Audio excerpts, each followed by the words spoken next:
Being a girl எனக்கு இந்த society கொஞ்சம் நல்லா பெட்டராக இருக்கணும் for a women to live in it safely. So அதனால yeah I'm looking forward for that. இப்போ பீயிங் அ கேர்ள் அப்படின்னு சொல்லும் போது நெக்ஸ்ட் 5 இயர்ஸ் வந்து விஜய் நான் என்னென்னலாம் பிளான் பண்ணியிருப்பாரு? நிறைய சொல்லியிருக்காரு. லைக் எங்களுக்காக தான் இப்போ அதிரடி சிங்கப்பெண் அந்த படை அதெல்லாம் வந்து ஏதோ ஸ்டார்ட் பண்ணியிருக்காங்க.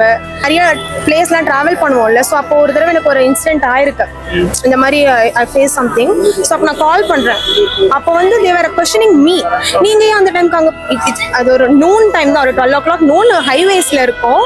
ஸோ நான் 100 கால் பண்ணி பேசும்போது அவங்களோட ரெஸ்பான்ஸ் ரொம்ப பேடாக இருந்தது. 100 ஆமாம் 100 எனக்கு வந்து நீங்கள் ஏன் அங்கே போனீங்க, எந்த டைமுக்கு, யாரோட போனீங்க அப்படின்னு என்னதான் கொஸ்டின் பண்ணுறாங்க. என் முன்னாடி ஒருத்தவங்க என்ன த்ரெட்டன் பண்ணிட்டு இருக்காங்க. நான் அதை சொல்கிறேன், அது எதுவுமே நடக்கல. அதுக்கப்புறம் ஒரு ஜென்ரலாக அந்த ஹைவேஸில் ஏதோ ஒரு பேட்ரோல் போச்சுன்னு நினைக்கிறேன். ஸோ அவங்க யாரும் வந்து தான் என்னை வந்து அவங்க கூட என்ன ஒழுங்காக எனக்கு எந்த எதுவும் கொடுக்கல. ஏன் வந்து அந்த இது பண்ணுறீங்கன்னு அந்த யாருமே ஆப்போசிட்டில் கேட்கல.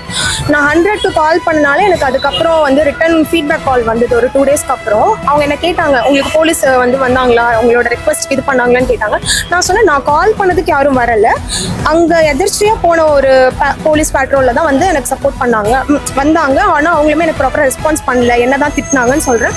சரி நீங்கள் வந்து உங்களுக்கு அங்கே எதுவும் பிரச்சனை ஆகலைன்னு சொல்லிட்டு அவங்க என்னை வந்து இன்னும் த்ரெட்டன் தான் பண்ணுறாங்க. நீங்கள் வந்து 5 அந்த ஸ்டார் ரேட்டிங்கோ சம்திங் அப்போ இருந்தது, நீங்கள் அந்த கம்ப்ளைண்ட்டை க்ளோஸ் பண்ணுங்கன்னு சொல்லி என்னை ப்ரெஷர் தான் பண்ணாங்க. I was so frustrated at that point. But இதுக்கப்புறம் கொஞ்சம் எனக்கு ஒரு நம்பிக்கை இருக்குது, பார்ப்போம்.